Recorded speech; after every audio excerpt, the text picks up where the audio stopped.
रत्न हे बुद्धरत्न, धम्मरत्न आणि संघरत्न हेच खऱ्या अर्थाने भारतरत्न आहे। या बुद्धरत्नामुळे, या धम्मरत्नामुळे आणि या संघरत्नामुळे जगामध्ये या जम्मूद्वीप भारताची ओळख आहे। साऊंड बरोबर बुद्धरत्न, धम्मरत्न आणि संघरत्न, बुद्धाचे 9, धम्माचे 6 आणि संघाचे 9, या त्रिरत्नातील 24 गुणांचे स्मरण करून देवानंद पियदस्ती धम्मदायादो धम्म चक्रवर्ती महान सम्राट अशोक मौर्य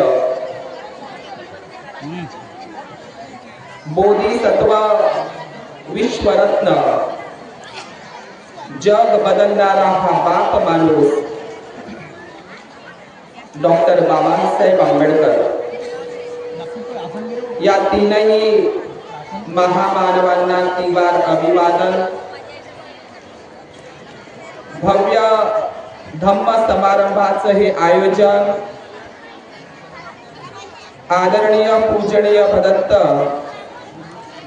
शीलानंदजी महाथेरो ज्यांच्या त्याग आणि शील गुणांना मी वंदन करतो। आदरणीय पूजनीय भदंत जगविख्यात भदंत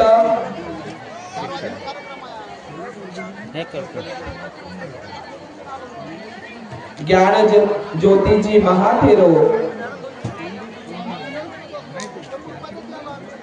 या भव्य अशा धम्म समारंभाचं जे व्यवस्थापन आहे, नियोजन आहे, उत्तम पद्धतीची उपाय कौशल्यता, त्यांच्याही शील गुणांना मी वंदन करतो। इतका भव्य आणि दिव्य धम्म सोहळा, हा धम्म समारंभ, त्याची धावपळ ते करत असतात। या धम्म मंचावर उपस्थित सर्व भिक्खू संघ त्यांच्याही शील गुणांना वंदन। भिक्खुनींप्रती मंगलाची कामना करतो। माघ पौर्णिमा आज 31 जानेवारी 1920 ही तारीख मूकनायक हे जे पाक्षिक आहे, हे वर्तमानपत्र आचार्य सत्यनारायण गोयंकाजी आणि मूकनायक पाक्षिक वर्तमान दिवसाचा औचित्य म्हणून दरवर्षीप्रमाणे या भव्य धम्म समारंभाचं आयोजन होतं। डॉक्टर बाबासाहेब आंबेडकर असं म्हणतात,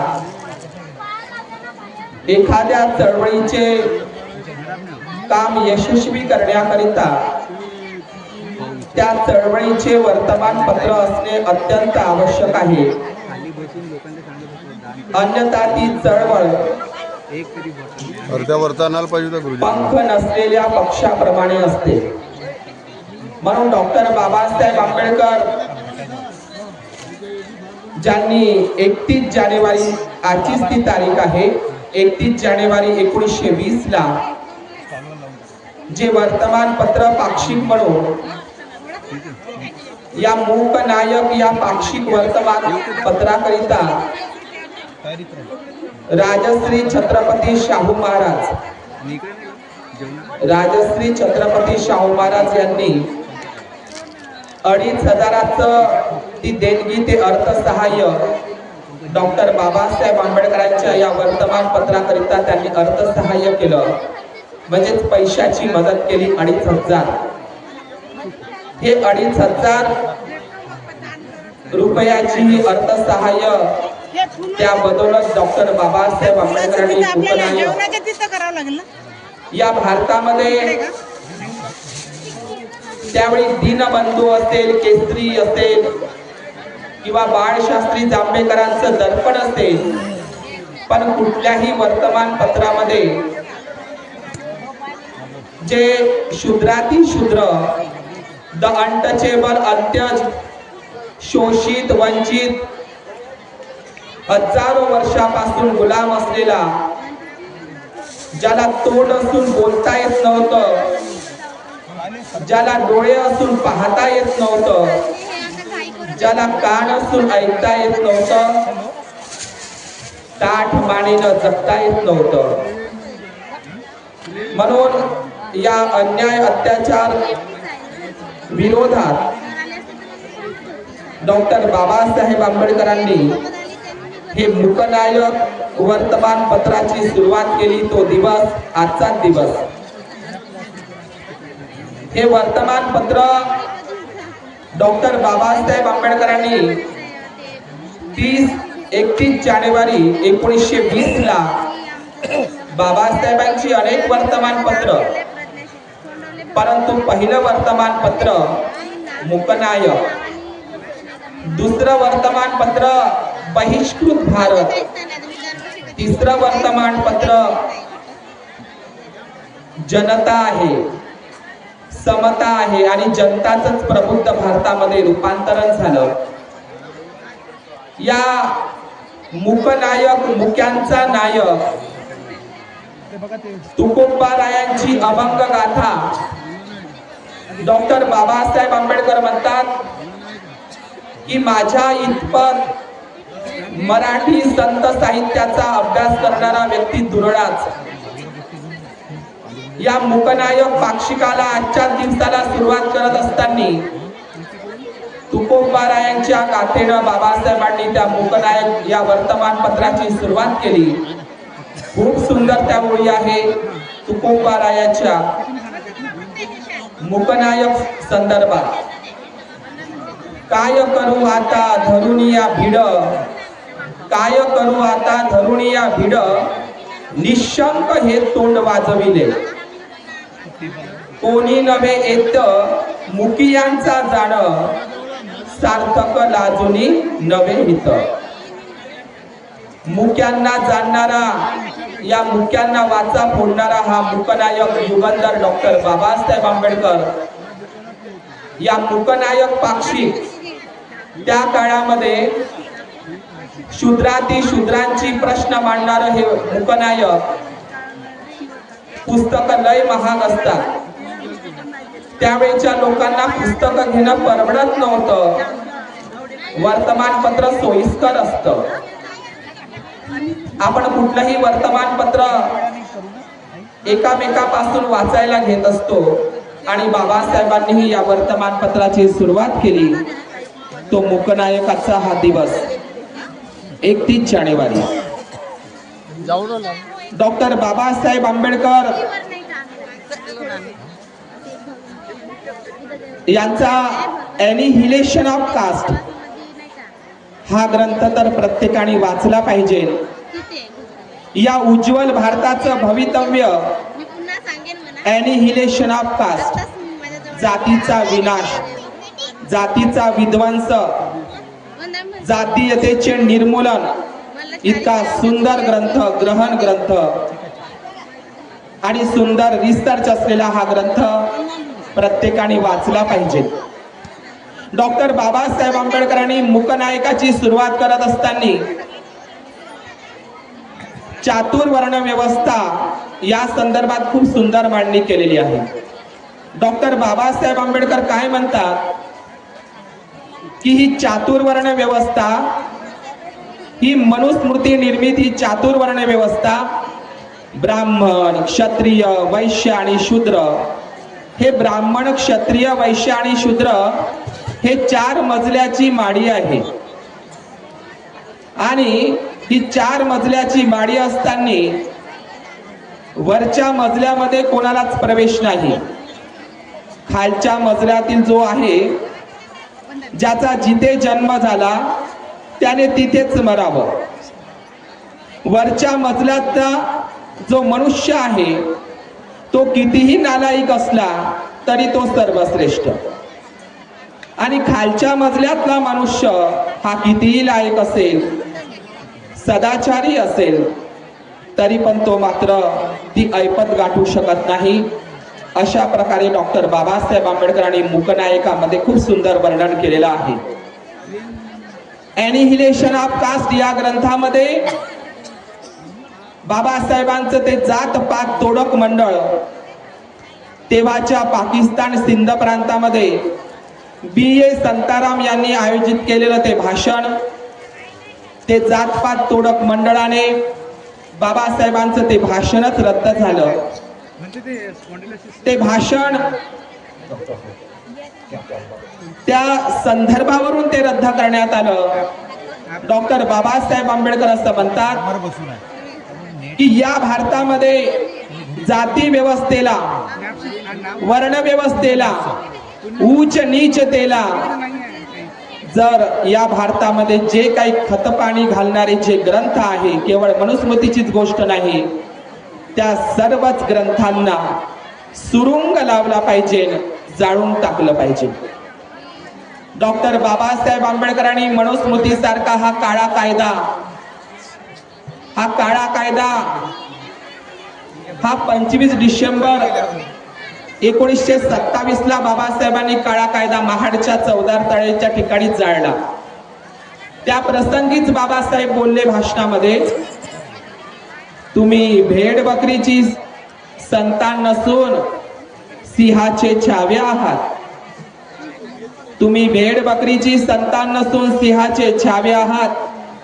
भीमा कोरेगावाच्या संदर्भात अत्यंत महत्वाचा पुरावा बाबासाहेबांनी महाडला अधोरेखित केलेला आहे. तुम्ही भेड बकरीची संतान नसून सिंहाचे छावे आहात. माझी ही गोष्ट तुम्हाला काल्पनिक वाटत असेल तर तुमच्या पूर्वजांची नावे कोरलेला तो विजय स्तंभ भीमा कोरेगावाला जाऊन बघा. काही मनुवादी लोक असं म्हणतात, भंतेजींवरही आक्षेप करतात भीमा कोरेगावाच्या संदर्भात. कुठे बाबासाहेबांनी म्हटलं, कुठे बाबासाहेब दरवर्षी भीमा कोरेगावाला जायचे? काय पुरावा आहे याही संदर्भात? महाबोधी महाविहाराचा हा जागतिक प्रश्न तर आहेच. भंतेजींच्या समोर, या भिक्खूंच्या समोर, तुमच्या आमच्या सर्वांसमोर एक प्रश्न उपस्थित झालेला आहे. तो म्हणजे भीमा कोरेगावाचा विजय स्तंभ सुद्धा 260 एकरची जागा आहे. ती महाबोधी महाविहाराची जागा मी कालच सांगितलं 300 एकर पर्यंत ती जागा आहे. संपूर्ण बोधगया शहराचं उत्खनन केलं, त्या ठिकाणी मूर्त्या आहे. आणि म्हणून आज 260 एकर जागा माळवतकर ब्राह्मणांच्या कब्जामध्ये आहे. रक्षकच भक्षक झालेला आहे. म्हणून महाबोधी महाविहाराचा प्रश्न तर आहेच आहे, पण आज भीमा कोरेगावाच्या विजय स्तंभाचा प्रश्न सुद्धा आमच्या समोर उपस्थित आहे. मुंबई महाराष्ट्राचीच डॉक्टर बाबासाहेब आंबेडकरांनी ही मुंबई कशी महाराष्ट्राचीच आहे या संदर्भात खूप सुंदर रिसर्च केलेला आहे. ज्या ठिकाणी, ज्या मुंबईला भगवान बुद्ध 7 दिवस भगवंताने मुक्काम केला, मुंबई आधी का सोपारा आधी? तर सोपारा हे पहिलं ठिकाण आहे. महाराष्ट्रामध्ये बुद्धाच्याच वेळी सोपारा, ज्याला नाला सोपारा म्हणतात, ठाणे, तथागत भगवान बुद्धांची भेट मुंबईला झाली. महाराष्ट्रामध्ये, या महाराष्ट्रामध्ये पहिल्यांदा बुद्धिझम जर केव्हा आला असेल तर बुद्धांच्याच काळामध्ये. या महाराष्ट्रामध्ये सर्वप्रथम जर बुद्धाचा धम्म जर कुठे आला असेल तर तो मुंबईला, सोपाऱ्याला. सुपारक म्हणायचे त्याला. या सुपारकचा हा पुण्य नावाचा हा व्यापारी सुनापर्यंत महारठ्ठ हा शब्द महावंश ग्रंथामध्ये आहे. श्रीलंकेच्या महारठ्ठ ज्योतिबा फुले म्हणतात महारावरूनच महाराष्ट्र हे नाव पडलेलं आहे. ज्योतिबांनीच नाही तर अलेक्झांडर रॉबर्टसन असेल, जॉन विल्सन असेल, या इतिहासकारांनी सुद्धा हेच वर्णन केलेलं आहे की महारावरूनच महाराष्ट्र हे नाव पडलेलं आहे. म म्हणजे मांस, हा म्हणजे हाड आणि र म्हणजे रक्त. उद्याला माघ पौर्णिमा आहे आणि संत रविदासाचा जन्मोत्सवही आहे. थोता मंदिर भोग बिलासा, थोता मंदिर देवकी आसा, मनवच सिमरण कहे रविदासा, भक्ती भरम है सो जाना. संत रविदासांची सुद्धा हत्या केली. संत रविदास ज्यांचा जन्म सारनाथ वाराणसीलाच झाला. वाराणसी सारनाथ काही वेगळं नाही आहे. आनंदवन नावाचं महाविहार सर्व उपासक हे सुनापरांत, या महाराष्ट्रामध्ये सुनापरांत, सुनापरांत, आता तुम्ही गोंधळ लावलेला आहे. भगवान बुद्धांच्या त्रिपिटकामध्ये पुण्यचूल्ल सूक्तामध्ये उल्लेख आहे की या महाराष्ट्राला सुनापरांत म्हणायचे. सुना प्रांत. हा कोकण, हा गोवा, हे ठाणे, हे पालघर, हे मुंबई, हा पुणे ते जुन्नर शिवनेरी, या संपूर्ण महाराष्ट्राला सुनापरांत म्हणायचे. बुद्धांच्याच वेळी तथागतांचा सद्धम्म आपल्या महाराष्ट्रामध्ये या सुनापरांत मध्ये पोहोचला. या महाराष्ट्रातला पहिला अर्हत भिक्खू, या महाराष्ट्रातला प्रथम भिक्खू जर कोण असेल तर पुण्य. हा पुण्य ज्याचं नगर आहे पुणे शहर. पुणे. पुण्य म्हणजे पुण्य, पालीमध्ये पुण्य म्हणतात. पुण्यं खेतं लोक साती. पुण्याची खेती करणारा भगवंताचा भिक्खू संघ. म्हणून आमच्या पुण्यामध्ये एक म्हण आहे, पुण्य तिथं नाही कशाचं उन. जिथं हे पुणे शहर, या पुणे शहराचं नावच पुण्य नावाच्या अर्हत भिक्खूवरून प्राप्त झालेला आहे. हा पुण्य नावाचा व्यापारी पुन्हा आता पुणे झालेला आहे. तिला पुण्यनगरी म्हणायची. पुण्यापासून तर नाला सोपारा कल्याण मुंबई पर्यंत व्यापाराच्या उद्देशानं आमच्या कोकणामध्ये सुपाऱ्या असेल, चंदन असेल, त्यावेळी काजू असेल, नारळ असेल, मसाल्याचे पदार्थ असेल, हापूस आंबा असेल, फणस असेल, हा पुण्य नावाचा व्यापारी या जम्बूद्वीप भारताची त्यावेळीची प्राचीन राजधानी, मोठी बाजारपेठ, दाट लोकसंख्येचं ठिकाण. एवढंच नाही, भगवंतानी त्या ठिकाणी आपले 25 वर्षावा श्रावस्तीच्या जेतवनारामामध्ये केली. या श्रावस्तीला व्यापाराच्या उद्देशानं हा पुण्य जातो. त्याला माहीत पडतं की तथागत सम्यक संबुद्धाच्या या धम्मवाणीने लोक निब्बाणाचा परम साक्षात्कार याच जन्मामध्ये ते अनुभव घेत आहे. पुन्हालाही उत्सुकता होते. भगवंतापुढे तो जातो, भगवंताची धम्मदेशना श्रवण करतो. पहिल्याच पायरीला स्वतःपन्न अवस्थेला प्राप्त होतो. संपूर्ण बाजारपेठामध्ये तो आपला संपूर्ण जो माल विक्रीला नेलेला होता सुनापरांत महाराष्ट्रातला, तो त्या ठिकाणी सर्व गरजू लोकांना तो वाटून देतो आणि भगवंताकडे याचना करतो. म्हणते कासावंग देथ मे म्हणते, मला हे काशाय वस्त्र द्या. सब दुःख निस्सरण निब्बाण सच्चीकरणताय कासाव देथ मे म्हणते, मला हे काशाय वस्त्र द्या म्हणते. तथागत भगवान बुद्ध त्या पुण्य नावाच्या व्यापाराला सांगतात. धम्मचेती बंतेजीने मला अरावली पर्वत सांगितलं. मी पुण्याची कहाणी सांगतो याच्यासाठी, कारण तुम्ही लय मुजर, भगवंतानीच सांगितलंय तेव्हा. मग पुण्य भंतेजींना 10 श्रामणेर प्रश्न, 10 सील, 227 हे सगळे धम्म विनय दिल्याच्या नंतर, प्रशिक्षण झाल्याच्या नंतर, प्रवज्जा उपसंपदा झाल्याच्या नंतर पुण्य भंतेजींनी, मी कहाणी कोणाची सांगत आहो, महाराष्ट्रातला पहिला अरंत भंतेजी पुण्य भगवंताला हात जोडतो, याचना करतो, तथागता अर्हत सम्यक संबुद्धा. या श्रावस्तीचे लोक दुःखमुक्त झालेले आहे, सगळीकडे आनंद आहे. माझं नगर सुनापरांत महाराष्ट्रातलं, मला जायचं आहे माझ्या महाराष्ट्रात सुनापरांत मध्ये. या सद्धम्माचा लाभ जसा मला झाला, या सद्धम्माचा लाभ जसे हे श्रावस्तीचे लोक घेत आहे, माझ्याही सुनापरांच्या लोकांना तो लाभ, धम्माचा लाभ झाला पाहिजे, सद्धम्माचा लाभ झाला पाहिजे. भंते मला अनुमती द्या.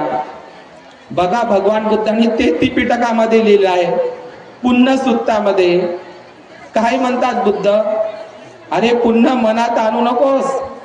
त्या महाराष्ट्रातले सुनापरांतातले लय लोक चंड आहे, लय क्रोधाविष्ट आहे, रागीट स्वभावाचे आहे. मी नाही म्हणत, बुद्धानच म्हटलंय. महाराष्ट्रातले या सुनापरांचे लोक कसे आहे, भंतेजी आहे, आम्ही आहोत. लय क्रोधाविष्ट आहे पुन्हा, लय रागीट स्वभावाचे आहे, चंड स्वभावाचे आहे. मनातून विचार काढून टाक.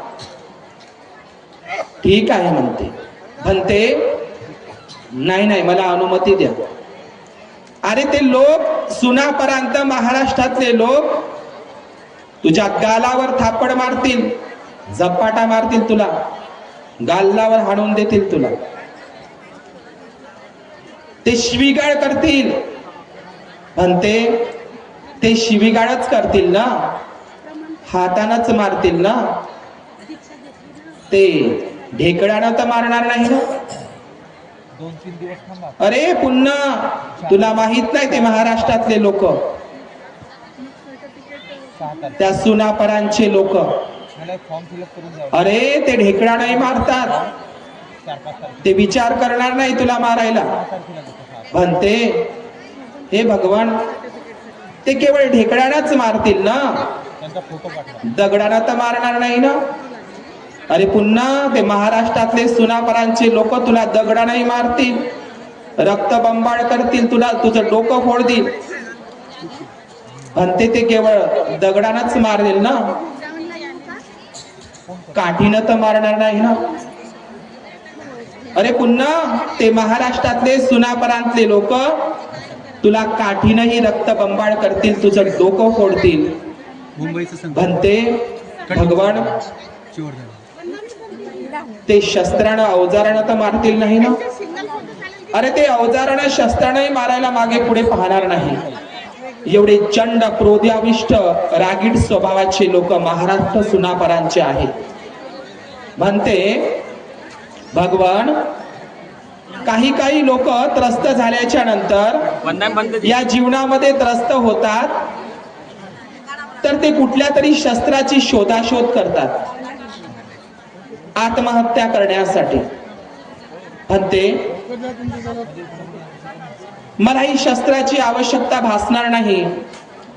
हा सद्धम्माचा प्रसार करता करता मला माझ्याच लोकांकडून मरण जरी आलं तरी ते मला स्वीकार आहे. म्हणते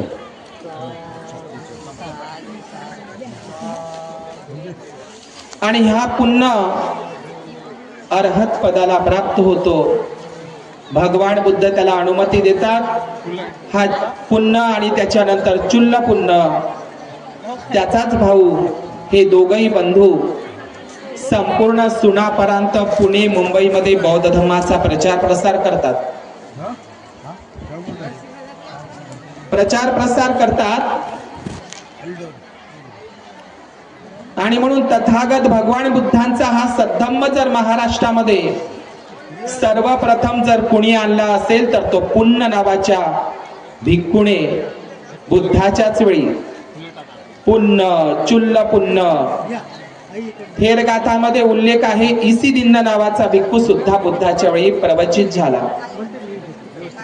पारायण सुत्ताचं सुत्त निपातामध्ये पारायण सुत्ताचं वाचन जर केलं, राजा प्रसेनजिताचा राजपुरोहिताचा मुलगा बावरी नावाचा हा व्यक्ती या दक्षिण भारतामध्ये पंढरपूर असेल, पैठण असेल, गोदावरी नदीच्या काठी त्यांनी आपला आश्रम उभा केला.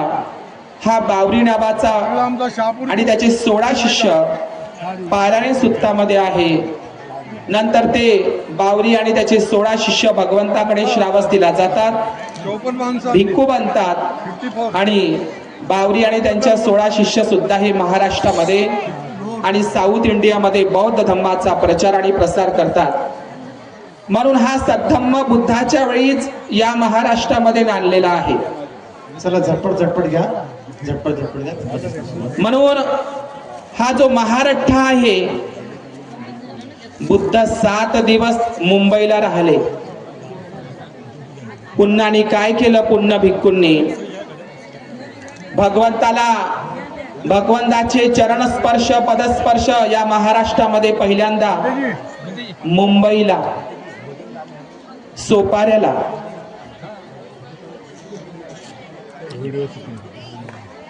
भोजनाची वेळ झाली.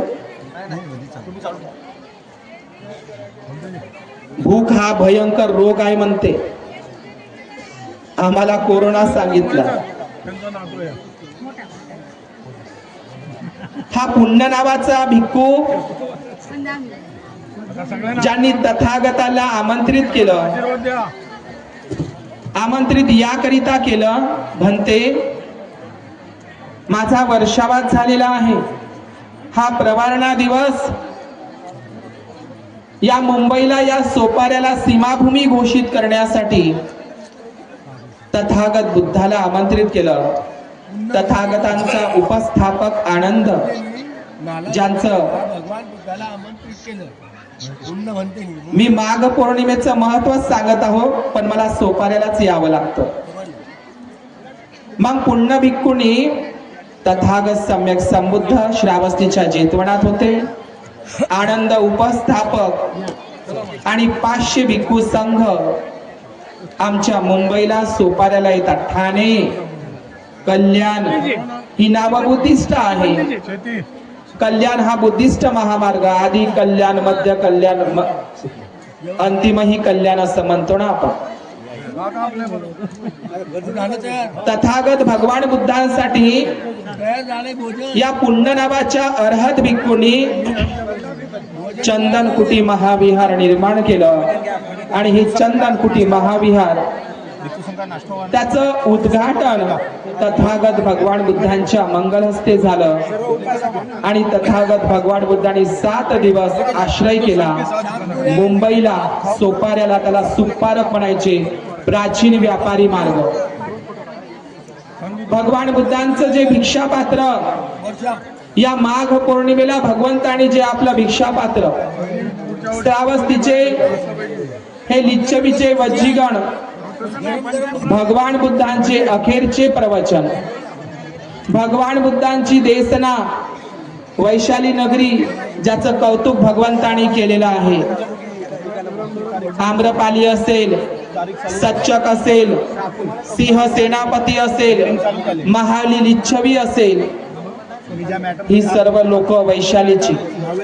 भगवान बुद्धांनी राजे महाराजे ज्यांना जो उपदेश केला, रतन सुत्ताचा पाठ असेल, 7 अपरिहार्य धम्म याचा सुंदर पाठ भगवान बुद्धांनी वैशालीलाच केलेला आहे. रूप गर्विता नर्तकी आम्रपालीला सुद्धा उपदेश भगवान बुद्धांनी त्या अंबवनामध्ये आम्रवनामध्ये त्या वैशालीला केलेला आहे. भगवान बुद्धांची जी दुसरी धम्म संगीती अत्यंत महत्वाची आहे. माघ पौर्णिमा उद्या असल्यामुळे त्याचं मी थोडंसं सांगतो. तुम्ही शांत बसले तर बरंच होईल, पण तुम्ही बसणार नाही. बसणार नाही, मला माहित आहे. ठीक आहे. हे सुनापर्यंत या माघ पौर्णिमेला वैशाली याकरिता महत्वाची आहे, जगातील सर्वात शक्तिशाली, प्रभावशाली, वैभवशाली, हे जगातील महान शक्तिशाली असं लोकशाही गणतंत्राची सुरुवातच वैशाली पासून झाली. हाँ, वैशाली सर्व मुंबई का उपासिका पवन भाऊ, आपको उधर जाना है। भिक्षु संघ का ब्रेकफास्ट हुआ था ना, आप सभी को उधर नाश्ता के लिए बुलाया। जल्दी जाइए, वक्त देर करते हो, आपको जाना है सभी मुंबई वालों को। हाँ, या वैशालीला उपासक उपासिकेंनी धम्मदेसना सुरू असताना लवकर लवकर या. हे काय लावलं तुम्ही? चला झटपट झटपट या, चला बाजूला. महत्वाचे विषय असतात. चला चला चला लवकर लवकर.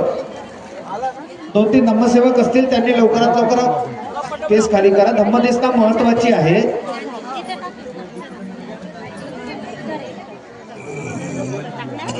जी दुसरी धम्म संगीतीचे जे आयोजन झाले, नागवंशी राजा कालाशोक, ज्याला काकवन्न सुद्धा म्हणतात, काकंड पुत्र यश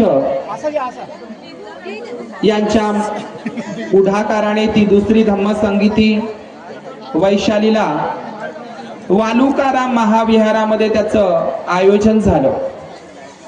भगवान बुद्धांचं सारंदंदे चैत्य असेल किंवा चापाल चैत्य असेल, हे वैशालीलाच. या वालुकाराम महाविहारामध्ये ज्या वैशालीला दुसरी धम्म संगीती ज्याचं आयोजन झालं, तुम्हाला माहित असणं गरजेचं आहे. या दुसऱ्या धम्म संगीतीमध्ये, या वैशालीच्या दुसऱ्या धम्म संगीतीमध्ये, जी दुसरी धम्म संगीती वालुकाराम महाविहारामध्ये आयोजन झालं, त्या वैशालीच्या धम्म संगीतीमध्ये या सुनापरांत महाराष्ट्रातले 60 अर्हत भिक्खूंचं त्याच्यामध्ये सहभाग होता.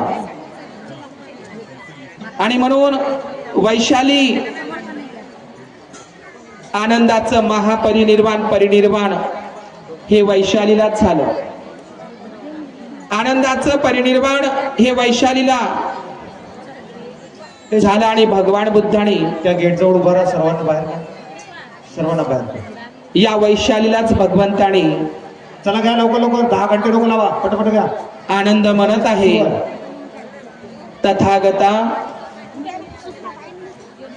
तुम्ही आपलं महापरिनिर्वाण, हे महापरिनिर्वाण राजगृह नगरी, श्रावस्ती, कौशांबी, संकिशा या ठिकाणी आपलं महापरिनिर्वाण करावं. तिथे तुमचे खूप उपासक वर्ग आहे, उपासिका वर्ग आहे, राजे महाराजे धनी श्रेष्ठी आहे. तुमचा परिनिर्वाण त्या शहरामध्ये घ्या, चांगलं ठिकाण आहे ते. आनंदा तसे म्हणू नको. ही कुशावती नगरी, ही कुशीनगर, हे कुशीनारा एकेकाळी महासुदर्शन नावाची राजाची राजधानी आहे. भगवान बुद्धांचं 80 वर्षाचं वय, भगवान बुद्धांनी वैशालीला निरोप घेत आहे. माघ पौर्णिमा उद्याला आहे. वज्जी त्या लिच्छवी लोकांनी, ज्यांनी 7 अपरिहार्य धम्माचं पालन करून वैशाली हे सर्वश्रेष्ठ सुंदर असं नगर, गुण्या गोविंदानं तिथे लोक राहत होते. भगवान बुद्धाला निरोप देत असताना वज्जी लिच्छवीचे ते लोक, वज्जी हे जनपद होतं. अनेक लोकांमध्ये कन्फ्युजन होतं, वज्जी लिच्छवी काय आहे. वज्जी हे महाजनपद आहे, अरे, आणि लिच्छवी हे एक त्यातील समूह आहे. धम्मदेसना सुरू आहे. आता तुम्हाला असं वाटत असेल हे धम्मदेसना असताना चिवरदान देणं म्हणजे पुण्याचं काम होते. तर बुद्ध म्हणतात, जो धम्मदेसनेमध्ये अडथळा निर्माण करतो तो देवदत्तासारखा असतो. आता एवढे देवदत्त जन्माला होते मला वाटलं नव्हतं. हा, तुम्हाला असं वाटत असेल की असं करते जाणारे, असं ते नको सांगा. दान देत असताना आपल्या चित्ताची अवस्था कशी असली पाहिजे हे इम्पॉर्टंट आहे. तुम्ही दाखवाले आम्ही दान देतो म्हणून? असं जर असेल तर त्यास नको. ही तर धम्मदेसना सुरू आहे आणि तुम्ही तुम्ही तर जुन्या उपासिका घरी जाऊन का करायचं आहे? असे कोणते बारसे देवाचे आहेत? तुम्ही सर्व उपासक उपासिका धम्मदेसना सुरू असताना आपण अजिबात यायचं नाही. तुम्हाला माहिती असलं पाहिजे. नंतर वाटलं तर या ना भंतेजी बसून असल्यावर. हा लावा एवढे जण दाखवाले भंतेजीले. बाबा आम्ही लय दान देतो. तथागत सम्यक संबुद्ध चला हा ब्लॉक खाली करा. वैशालीचा निरोप घेत आहे. हे तथागता, हे अर्हत सम्यक संबुद्धा, आपली ही वैशालीची अखेरची भेट असणार आहे. तथागता, आम्हाला काहीतरी निशाणी, आम्हाला काहीतरी खूण द्या.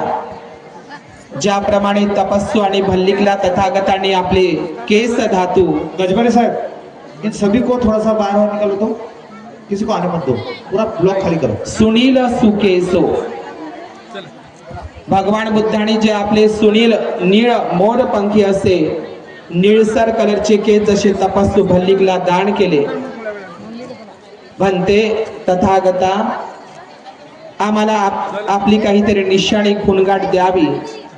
भगवंत काय देणार आहे?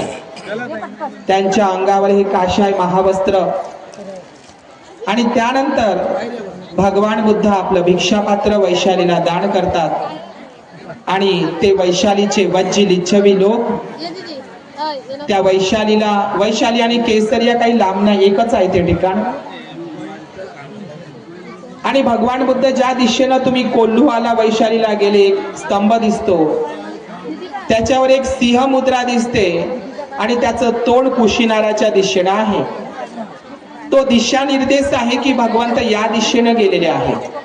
महान अशोकांनी तो स्तंभ उभारला, त्याला कोल्हुआ पिल्लर म्हणतात. जगातील पहिलं महिला बौद्ध विद्यापीठ कुटागार साला या वैशालीची महावनामध्ये. या जगातील पहिली महिला शिक्षिका भिक्खुणी जर असेल महाप्रजापती गौतमी, तिचाही जन्मदिवस आणि तिचं महापरिनिर्वाण सुद्धा माघ पौर्णिमेला. जगातील पहिली महिला शिक्षिका, पहिली महान भिक्खुणी महाप्रजापती गौतमी, यशोधरा, रूपनंदा, 500 स्त्रिया कपिल वस्तूपासून वैशालीच्या कुटागारशाला महावनामध्ये त्या पायी चालत येतात. आनंद मध्यस्थी करतो. काही कारण असतात आणि हे वैशालीचं वैभव माघ पौर्णिमेच्या निमित्तानं सांगावंच लागतं. बौद्धांचे खरे सण 12 महिन्याच्या 12 पौर्णिमाच आहे. त्याच्या पलीकडे आमचे कोणतेच सण उत्सव नाही, कोणतेच सण उत्सव नाही. पौर्णिमा यासाठी लक्षात ठेवाव्या लागतात.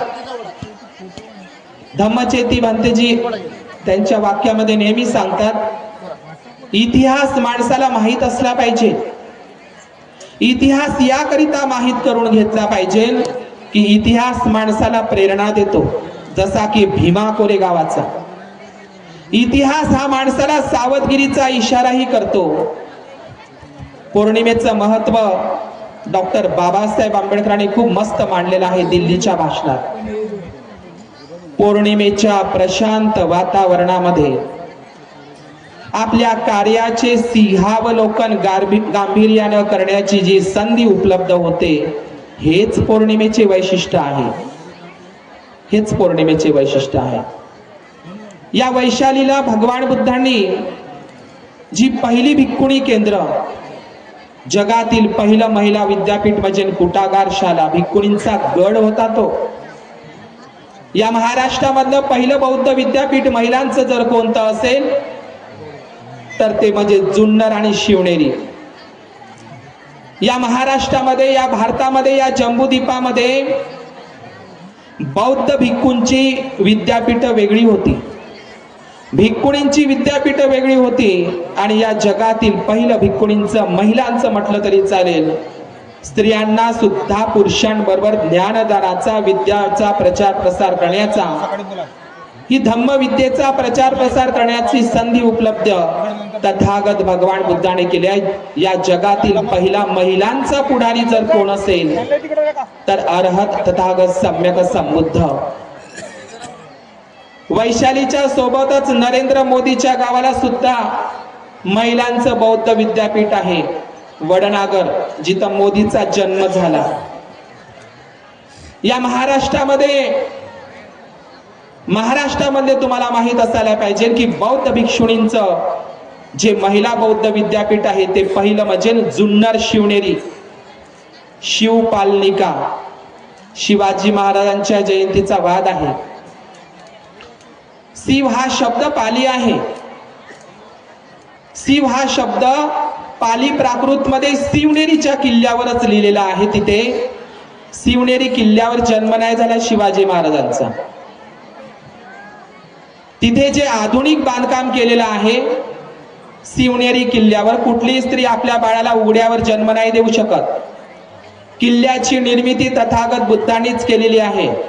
ज्यांनी अंगुत्तर निकायामध्ये नगरोपम सुत्त वाचलं, राजे महाराजांनी आपल्या राज्याची, शहराची, प्रांताची, देशाची कशी रक्षण करायचं हे किल्ला निर्मिती ही संकल्पना बुद्धाची आहे.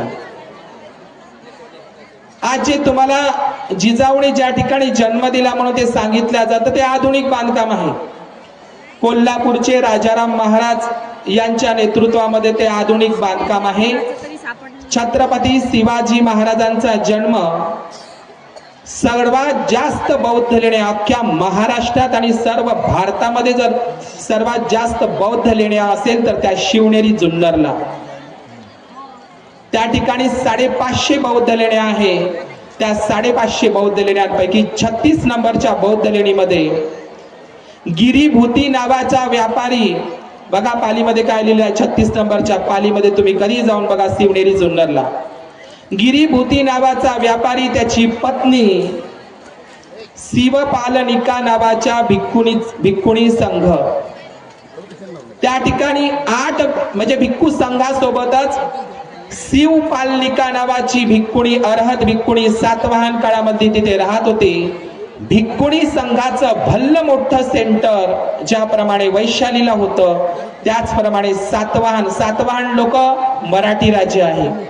मराठी राजे, सातवाहनांचं राज्य आणि महाक्षत्रपांचं राज्य. शिवाजी महाराजांचा जन्म बुद्धलेणीमध्ये झालेला आहे आणि ती बुद्धलेणी म्हणजे 36 नंबरची बुद्धलेणी. आणि शिव हे नाव, शिव नाव हे इकडलं तिकडलं अजिबात नाही.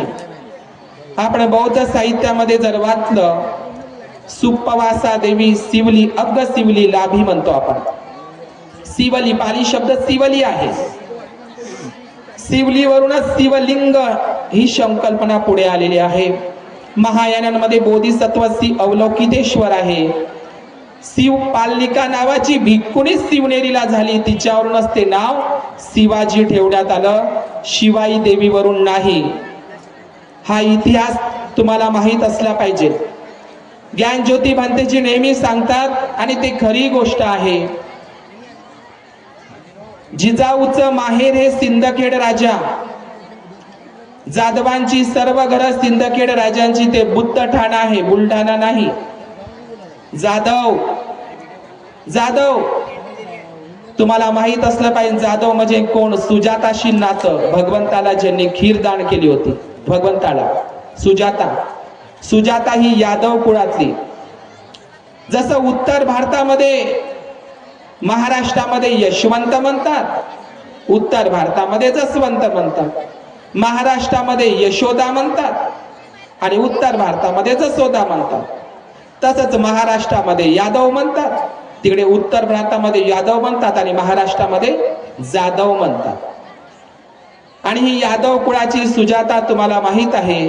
या सुजाताची वंशज आहीर, आभीर आणि यादव हे एकच आहे. यादव प्राचीन काळातले नागवंशी लोक आहे. हे आभीर, यादव आणि अहीर हे एकच आहे. आभीरांच्या बौद्ध लेण्या नाशिकला तिरस्मी लेण्या आहे, त्याचे शिलालेख आहे. जिजाऊ ही बुद्धिस्ट होती. जिजाऊचं माहेरच वेरूळ आहे. डॉक्टर बाबासाहेब आंबेडकरांच्या आजोबाचे नाव मालोजी सकपाळ आहे. शिवाजी महाराजांच्या आजोबांचे नाव मालोजी भोसले आहे. मालोजी भोसले असेल, शहाजीराजे भोसले असेल, यांचं घरच वेरूळच्या लेणीपाशी आहे. त्याला मालोजी नावाची गडी म्हणतात. तुम्ही जाऊन बघा. म्हणून जिजाऊचं माहेर वेरूळच्या बौद्ध लेण्या आहे. जिजाऊचं आणि शहाजीराजांचं लग्न देवगिरीच्या किल्ल्यावर झालेलं आहे. देवगिरी हे प्राचीन बौद्ध स्थळ आहे. तिथेही प्राचीन ती लेणी आहे जिला दौलताबादचा किल्ला म्हणतात. ती देवगिरी. देवगिरी कोणाला म्हणतात? देव म्हणून साणंग. देव देव देवानंग पियदसी, देवताओं के प्रिय. कोण देवता? भिक्खू भिक्खुणी हे देवता लोक आहेत. देव जे देवताओं के प्रिय हो. तर अशा प्रकारे हे वैशालीचं जे वैभव आहे, भगवान बुद्धांनी आपलं भिक्षापात्र त्यांना सुपूर्द केलं. त्या भिक्षापात्राच्या संदर्भात वाद आहे. भोजनाची वेळ झालेली आहे. मला सूचना आलेली आहे. या माघ पौर्णिमेच्या निमित्तानं ते भिक्षापात्र सध्याला अफगाणिस्तान गांधार प्रदेशामध्ये काबूल संग्रहालयामध्ये ठेवलेलं आहे. ज्या वज्जी लिच्छवीच्या लोकांनी केसरियाला त्या भिक्षापात्रावरही, तुम्हाला असं माहित झालं की भगवान बुद्धांच्या फक्त शारीरिक धातूंवरच स्तूप बांधले. भगवान बुद्धांच्या अस्थीचं काय झालं तर तुम्हाला माहित आहे. भगवान बुद्धांच्या अस्थींवर 8 महास्तूप झाले आणि नंतर महान अशोकाने 84,000 महास्तूप निर्माण केली. मला माहित नाही तुमच्या अस्थीचं काय होईल. तर तुमच्या अस्थी काहीच उपयोगाच्या नाही. तुमच्या अस्थी देतात पाण्यात शिरवून, कारण तुमचे कुशल कर्म नाही आहे. पण भगवान बुद्धांच्या अस्थी आताच विल्यम पेपेनं नेलेल्या अस्थी परवा कपिलवस्तूच्या दिल्लीला आलेल्या आहे. भगवान बुद्धांच्या अस्थीचा किती सन्मान आहे. पण तुम्हाला ते जाता जाता म्हणून सांगतो की भगवान बुद्धांच्या केवळ शारीरिक धातूंवरच, अस्थिंवरच महास्तूप बांधल्या गेली नाही. भगवान बुद्धांच्या स्तूपांचे 4 प्रकार असतात. शारीरिक चैत्य स्तूप, चेतीय स्तूप म्हणतात त्याला, आणि पारिभौगिक स्तूपा हा स्तूपाचा दुसरा प्रकार. लक्षात घ्या, पारिभौगिक स्तूपा म्हणजे काय? भगवंतानी किंवा अरहंत भिक्खूंनी उपभोगलेल्या, वापरलेल्या वस्तू, चिवर, भिक्षापात्र, प्याला, जे काय असेल. म्हणून या माघ पौर्णिमेला भगवान बुद्धांनी भिक्षापात्र वैशालीला दान केलं. त्याच्यावर केसरिया महास्तूप आहे, त्याच्यावर अतिक्रमण झालेलं आहे ब्राह्मणांचं. आता प्रोजेक्ट राबवत आहे तिकडं मोदी. केसरिया महास्तूप जगातील भव्य महास्तूप. भगवान बुद्धांचं भिक्षापात्र त्या वैशाली म्हणजे भगवंताच्या भिक्षापात्रावर संपूर्ण परिवार. भंतेजींनी मला सांगितलंय की गौतमी अडाणीला तो परिवार, तो परिसर विकलेला आहे.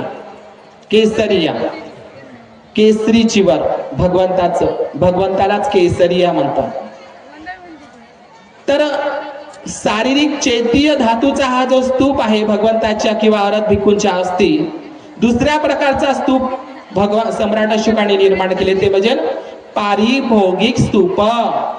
भगवान बुद्धाचं भिक्षापात्र, चिवर हे सर्व त्याच्यावर बांधली जातात, त्याला पारिभौगिक स्तूपा म्हणतात.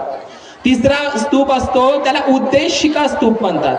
भगवान बुद्धाने या ठिकाणी वर्षावास केला, या ठिकाणी रात्रीला मुक्काम केला, या ठिकाणी या सुत्ताचा उपदेश केला. याला अनुलक्षून उद्देश म्हणून सम्राट अशोकाने तिथे उद्देशिका स्तूप निर्माण केली. आणि 4था महास्तूप असते. स्तूपाचा प्रकार 4 असते. त्याला मनवती किंवा ओटीव स्तूपा म्हणतात. जसं भाजेला दिले तुम्हाला गोल गोल गोल गोल दिसतं, ते ओटीव स्तूप आहे. हे मनवती स्तूप आहे. हे बोध घ्यायला दिसते छोटे छोटे छोटे छोटे, त्याचं शिवलिंगामध्ये रूपांतरण झालं. अशा प्रकारे हे पारिभौगिक स्तूप, उद्देशिका स्तूप, चेतीय स्तूप आणि शारीरिक धातूवरचे स्तूप भगवंताचे निर्माण झाले. आणि म्हणून वैशालीचं जे भिक्षापात्र आहे, सम्राट कनिष्काच्या काळामध्ये गांधार देश म्हणजे आजचं अफगाणिस्तान पाकिस्तान, सम्राट कनिष्काच्या राज्यामध्ये सम्राट कनिष्काने ते भिक्षापात्र गांधार अफगाणिस्तान मध्ये नेलं. तिथे पेशावरला त्याच्यावर स्तूप बांधला. आजही ते भिक्षापात्र काबूलला, अफगाणिस्तानला, गांधार देशामध्ये आहे. ते भिक्षापात्र महाराष्ट्रामध्ये, भारतामध्ये आलं पाहिजे. यासाठी आपण सर्वांनी प्रयत्न केले पाहिजे. भोजनाची वेळ झाली, कारण भूक हा भयंकर रोग आहे. थांबायचं का? ठीक आहे. भंतेजी सूचना देणार आहे. मी माझ्या वाणीला विराम देतो. आणि बाबासाहेबांचं काम करायला कोण कोण तयार आहे? हात वरत करा बरं. आणि भंतेंची पदयात्रा पुढच्या वर्षी निघणार आहे. सिद्धनाथ महाराजच्या ठिकाणून 12 वर. तुम्ही येतच नाही, फक्त हात वरते करता. निस्त्या तांदूळ घेऊन, चिवर घेऊन, भिक्षापात्र घेऊन सर्व दान. अजिबात असं घेऊन नका येऊ. निस्ते हात वरत करू नका. पुढच्या वर्षी एक एक मुलगा इकडे भंतेजीला दान द्या. समजलं का? आलं का तुम्हाला? मी 1 मिनिट बोलतो. सम्राट अशोकाने 84,000 महास्तूप, महाविहार बांधली. भंते काही राहिलं का म्हणते शिल्लक?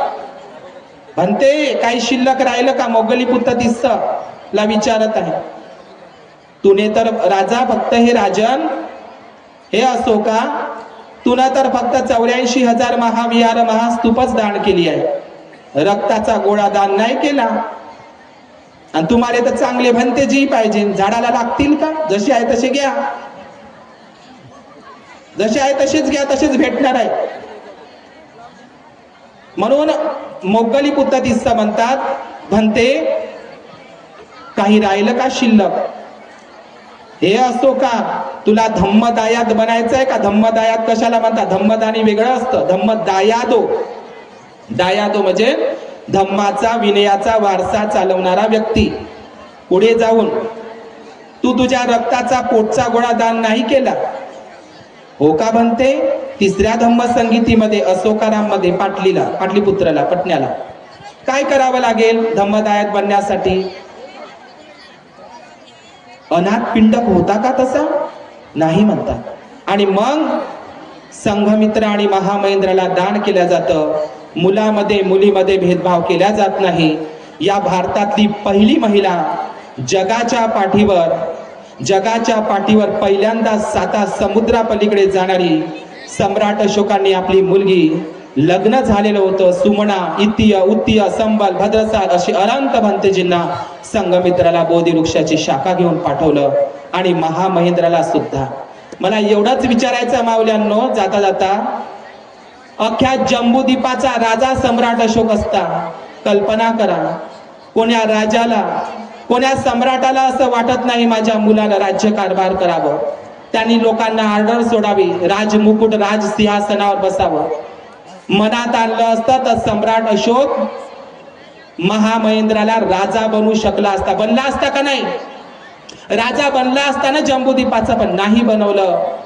त्याला भिक्खू बनवलं, तरुण युवा. म्हणून पुढच्या वर्षी एक एक मुलगा दान करा. एकही बाई हात वरत करत नाही. करा बरं हात वरत. एक मुलगा मी भंतेजीला दान केली, ज्ञानज्योती भंतेजीला. करा ना. पुढच्या वर्षी एक एक मुलगा घेऊन यायचा. लय झाले आता हे चिवरा चावरा आम्हाला काही. एक एक मुलगा अनंतवर तुम्ही धम्मदायाद म्हणा, ते तुमचं खरं दान. लक्षात घ्या. किती जण आणणार आहे पुढच्या वर्षी? लेकर एक बाई म्हणे भंतेजी एक असतं जोडायची म्हणे.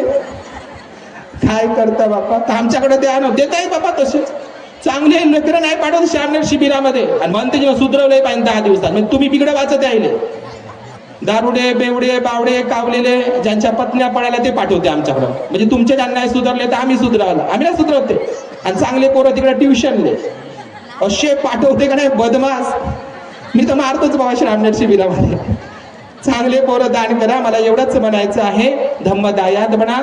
आणि या ठिकाणी मी माझ्या वाणीला विराम देतो. भवतु सब मंगल. भंतेच्या सूचनाचं परिपालन.